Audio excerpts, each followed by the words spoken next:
I've done a lot of community meetings before, but this, with all the microphones up here, is a little intimidating, so bear with us. My name is Josie Williams. I am the Public Information Officer for the Washington Incident Management Team 2, and we want to thank you for being here today. We have several folks here that are here on the fires and want to make sure that we get an opportunity for them to give you an update on the fire situation, let you know what is going on as far as fire weather, and also, you know, the evacuations. I know that we've had a lot of questions on that.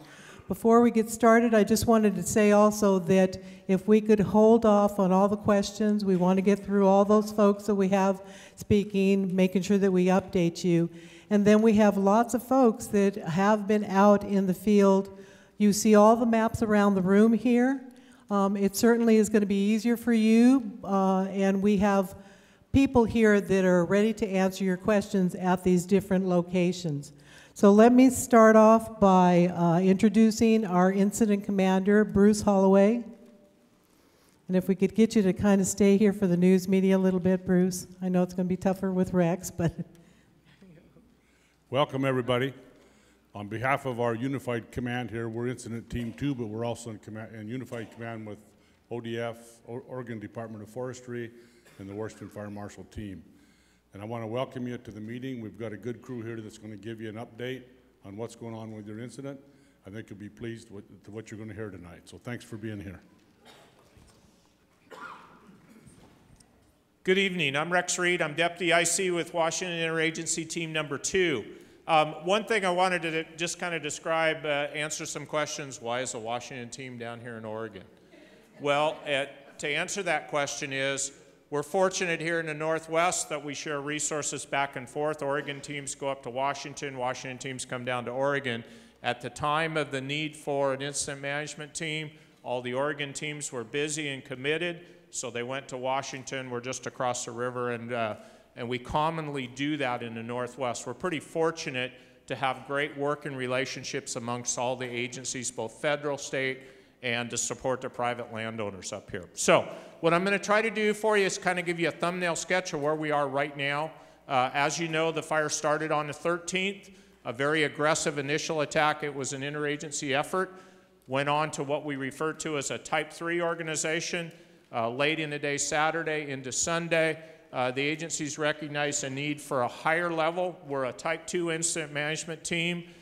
We just bring in a few more toys to the toy box a bit to manage larger, more complex. Right now, we're sitting at about 3,588 acres, and that's as of earlier this morning. We've gained just a little bit during the day. That's primarily due to a burnout operation that we've been going on. That's the smoke you're seeing this afternoon. But we've had a really good day. We're about 7% containment right now. That'll start to jump up significantly here in the next few days.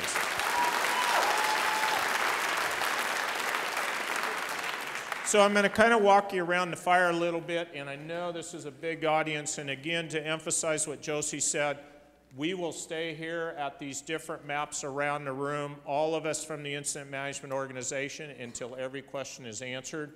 But it's better for us to go out in there and try to talk with you individually and explain what we're up to. So we'll hang around here as long as it takes tonight once we're done with the presentations. But we're going to start up in here, Division Alpha. This is basically from the river going up here on this northwest flank, coming right down along in here, and there's the division break. The smoke you see is right in this area in that northwest corner today. What we're doing is trying to make sure we get that secure, so we've got control lines established, and we're doing a firing operation. We get the line as safe to the fire edge as possible, and then we use highly trained interagency hotshot crews and other really high quality Type 2 crews to burn out that line. So make sure that the line is black. There's no consumable fuels available to that as we secure that line. We've made really good progress along in here, and again, that containment will jump up tomorrow significantly more. As we continue up here in this Division Alpha area, well, there's two things. This spot fire out in here northwest, that was detected yesterday just as we were arriving on scene. That's give or take about 50 acres or so, 100% trailed. They're in full mop-up on that, so that has actually gone very well.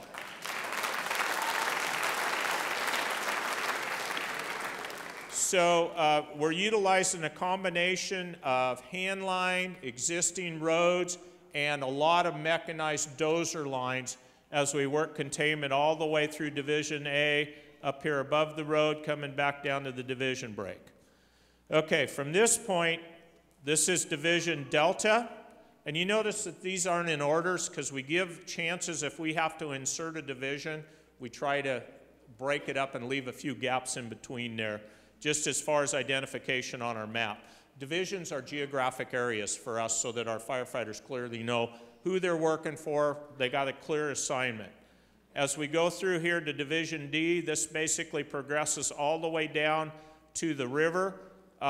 The first part of that is going to be primarily mechanized line. They got started on that today, using a little bit of combination road, but mostly dozer line. As we turn the corner down towards the river here, that's going to end up being hand line down in there. So the crews were doing a really solid assessment, but what we have to do is anchor from the road and bring that line in, and as they turn that corner, then they'll start on that hand line to lock that piece up. As we work around into Division M or Division Mary, we are currently in a recon, and this is going to be a tougher division for us in there. The terrain, as all of you know, is pretty broken in there. There's lots of little draws up and down. We've got the experts in there scouting, starting to identify points. There's some roads that we can tie together, so it's what we call tying the dots together. Utilizing roads that are existing, some natural barriers, building hand line, using dozer line as appropriate. And that will come all the way around here, up here to the South Fork. And on the South Fork, we're looking to potentially try to hold it right down there in the bottom. As you know, that's a pretty steep, deep canyon in that area. So that's we're assessing that situation. If the fire behavior holds, we think we got a really good chance at that. But a wise firefighter is one that looks at options. So we've actually developed several different alternatives if we're not able to do that, to where we'll look at a fallback position and then bringing it back down the river here. You're going to hear a little bit about the weather and predicted fire behavior in just a minute. But a couple things I wanted to kind of identify. We're staffed right now, as I came to the meeting, at about 500. Hopefully by tomorrow morning we'll be at about 800. That'll probably be the peak for us. Aviation asset-wise, we have currently 5 helicopters assigned to us, large and small.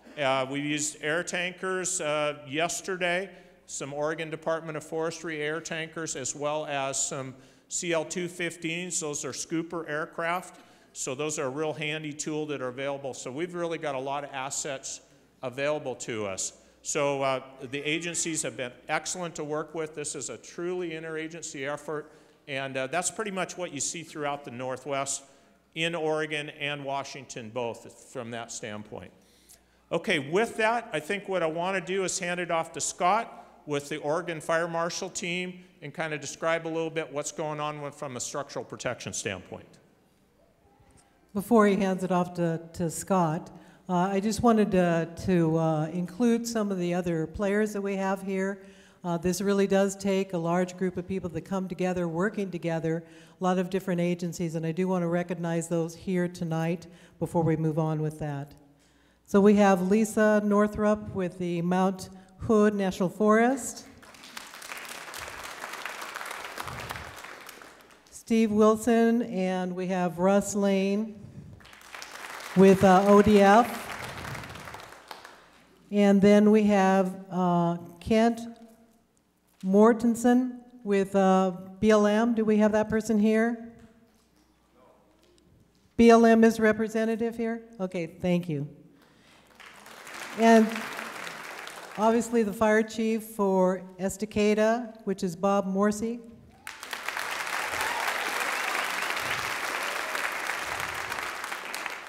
We also have other agencies that are involved. Obviously, we have Jessica with Red Cross that's here. You know, she's helping with those evacuees. We have PGE, Rodney Lewis. And all these people will be available for you to speak to afterwards, so once we complete the presentation, we'll move forward in that. And then also, I just want to go without leaving this portion of it. We want to make sure that we thank the church for their help in getting this coordinated. It was so nice to be able to have Chris and his staff set that up. We also have the chamber that has been working with us quite closely, Connie, that helped us as well. So we thank you for supporting us in trying to get this presentation out and trying to get this information to the community as soon as possible. So we'll go forward with Scott Major.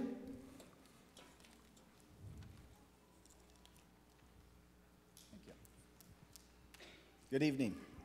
My name is Scott Majors. I'm the incident commander representing the Oregon State Fire Marshal's Blue Team. Let me explain a little something about how that works. As Rex mentioned, there's a whole bunch of people here to help you. And there's a whole bunch of people who have interest in making sure this goes well. And one of those agencies is the Oregon State Fire Marshal. In Oregon, we're fortunate to have a system that on a normal day in the fire service, people are able to help each other. Neighboring fire agencies are able to help other neighboring fire agencies. Oregon's unique in as much that we have a system in the state where the governor can say, you know what, those people really need some help, and we're going to send agencies from throughout the state.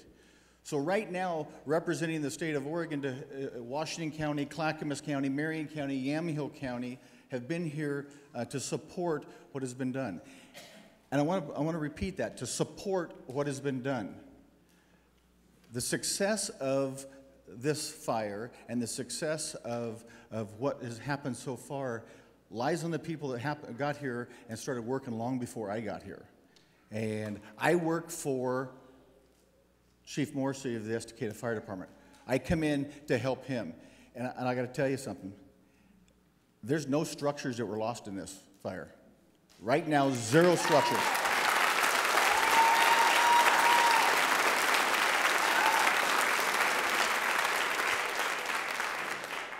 We didn't do that.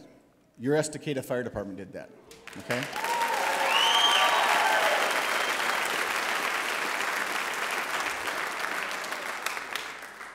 What happened this morning, we arrived with our teams. We brought about 3 different task forces, which is about 15 to 20 fire apparatus from throughout. Most of it was at the metro area because it was closer. Washington County, Yamhill County, and as I said, Clackamas County, Marion County. They were close enough to get here pretty quick. And what we wanted to do was relieve the Estacada Fire Department to let them get back to protecting the community that wasn't threatened by the fire. And it allowed us to get in there and pick up what they took care of, what they already started. So we put up on this spot fire up on the Falls River area, we put a couple of task forces up there just to patrol the area. If the fire was going to do anything, we were there. We were in position to stop it, take care of it. We also had another couple of task forces down at the campground doing the same thing. And fortunately today, weather held. The fire didn't do what we thought it might do, and we were able to get a handle on it. And as was mentioned, we got a lot of containment on it. Okay, it's not all done, but I'm starting to feel pretty comfortable as the incident commander that those structures are well protected, and that we're on the uphill slope on that. So, again, I want to give a shout out to your fire department. They did the hard work. We just came in and picked up some pieces. Thank you very much for your time.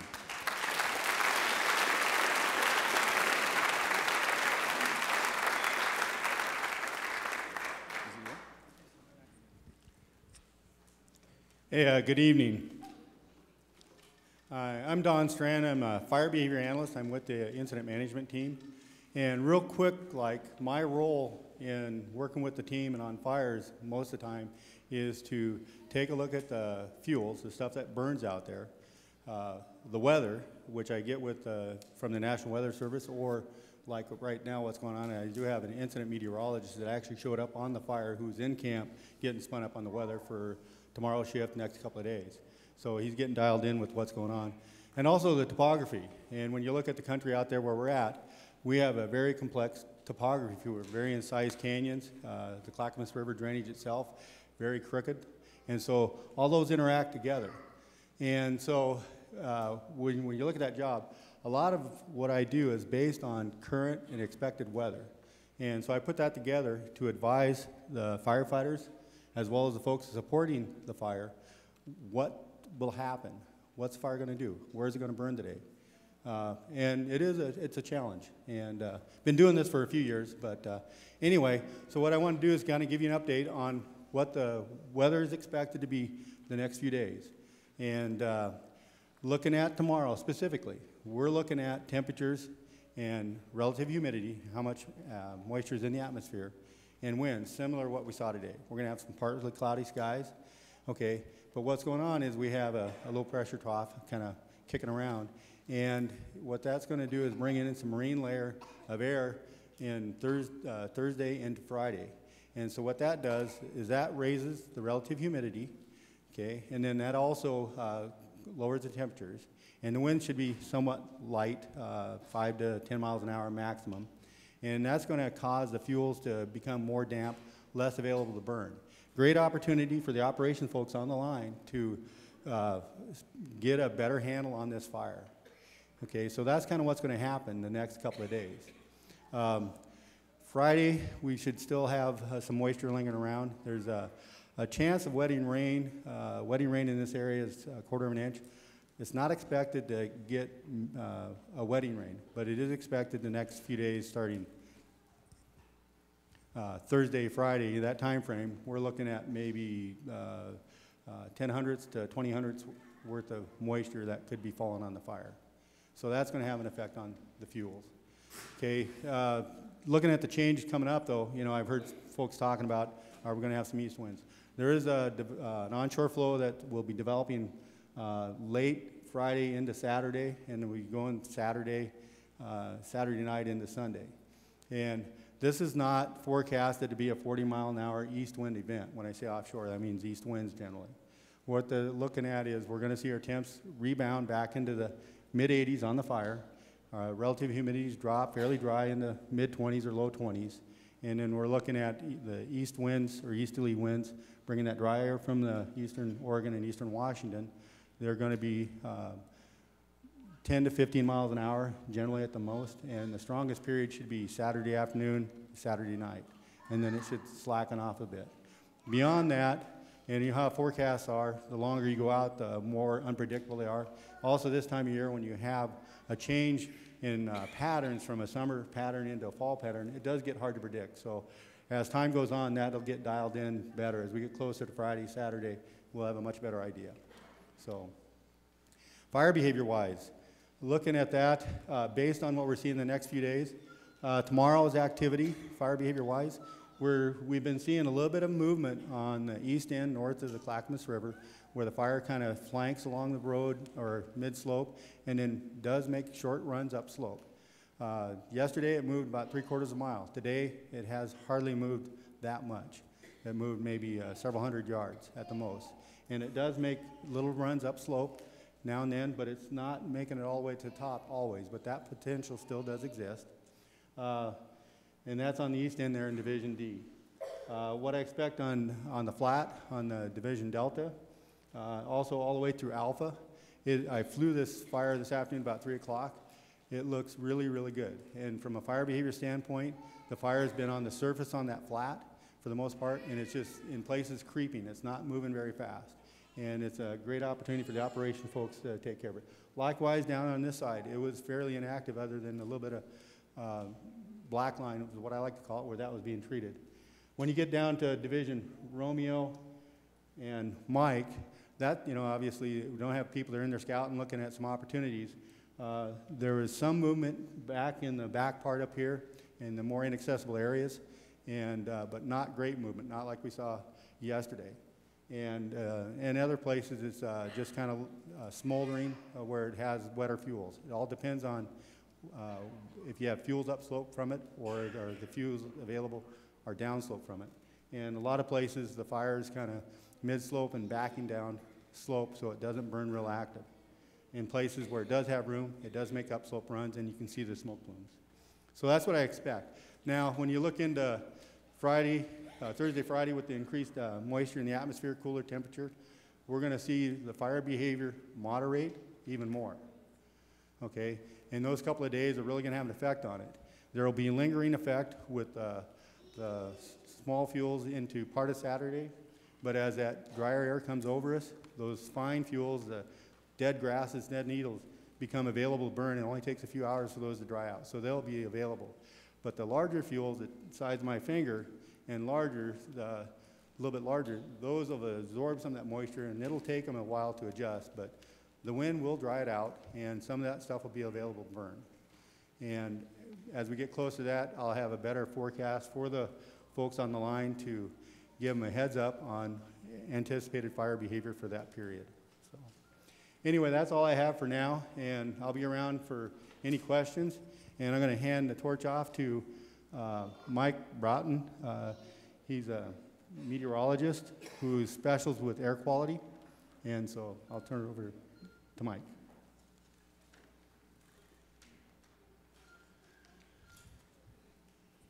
Thank you, Don. Very quickly, the Mount Hood National Forest and the incident management team asked me to come in to coordinate the smoke and air quality messaging associated with this fire. And I wanted to point out that we do have a blog that I'll be updating a couple times a day likely. The website is oregonsmoke.blogspot.com. If you leave here and you don't remember that, you can just Google Oregon Smoke Blog and you'll find it. And I'll be updating that a couple of times a day, and we'll likely be here as long as smoke and air quality is an issue. Thank you. I'd like to turn it over to Nate Thompson of the Sheriff's Department. Thank you, and actually before I get up here and talk, I'm going to have your Clackamas County Commissioner Tootie Smith. She's going to come up and say just a quick word for you. Hi, thanks, Nate. Clackamas County Commissioners are offering financial support and the county to any needs that you folks may have. Today, we declared a state of emergency and passed that. We will formally approve that at our business meeting this Thursday. What that means is we can apply for FEMA funds to help with the situation up here.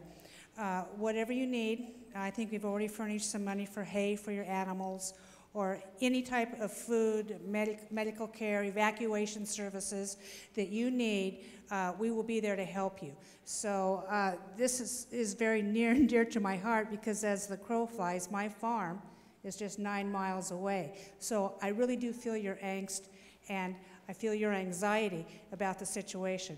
I'm warmed to hear that there are 800 possible firefighters that will be here in short order to defend this town and all that we hold near and dear. That's all I want to say. So just rest assured that there is assistance and there is money should anybody need it. And there are command posts set up where you can go to find that assistance. So don't be shy in asking if you really need something. Thanks.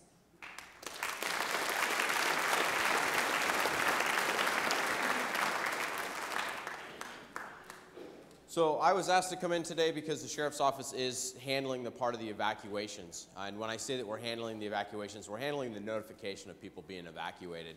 So what happens is the fire department will give us some areas that they say, hey, this is a type 1, which means they're just put on a notice.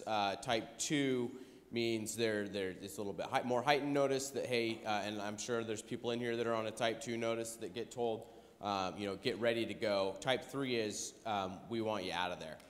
There's been some discussion as far as the Sheriff's Office is kicking me out of my house, and that is not the case. We are not here to do that. We do not want to do that. We're here to give you the information because we want to make sure that you all stay safe. And speaking of information, the other thing that I really want to focus on is getting the information to you about when you're going to be able to go back into those areas. I'm sure there's a lot of people that have questions about that tonight. And that discussion happens every morning when we have our meetings with the fire department and with all the fire personnel that have been up here and incident commanders. And they'll make that determination on where it is on the evacuation level. And once that does happen, the Sheriff's Office will do its best to communicate that with you. One of the ways that we're going to do that is through our website. There's also some phone numbers listed as well that we've been putting out. You can go to any of our social media sites, just Google the Clackamas County Sheriff's Office, you're going to come up with something. Any of our sites at all are all going to be kind of tied together with the same thing as far as Facebook or Twitter or anything like that, so you can find out that information. People who have been notified should all be notified as of right now. We've gone through and checked and double checked, and then we're also doing patrols in those areas because we understand there is some concern, and people are concerned that if they did leave their house, that people might prey on that, and so we do have patrols in the area. So we're hoping we're going to get good news, as soon as even tomorrow, to tell you that you can go back in your house. But like I said, we can't give that news until it gets passed on through the people that are looking at this fire and figuring out where it's at and where it's moving. So we'll keep everybody informed as much as we can. And like I said, please go to our website. You can also get directed from there to the county EOC, which is their Emergency Operations Center. And that's where you can go to look for information on how to get help on evacuation stuff. If you have some pets or some sort of livestock or animals that you need to get out, you can go to the county EOC, you can call them, go to their website, and you can find out information on how it is that you need to do that. There's also information on their website for the emergency contacts, and I'm not going to get the acronym, but I know that it's not Reverse 911 because that is trademarked. So I wouldn't say it's Reverse 911, but it's very similar to that.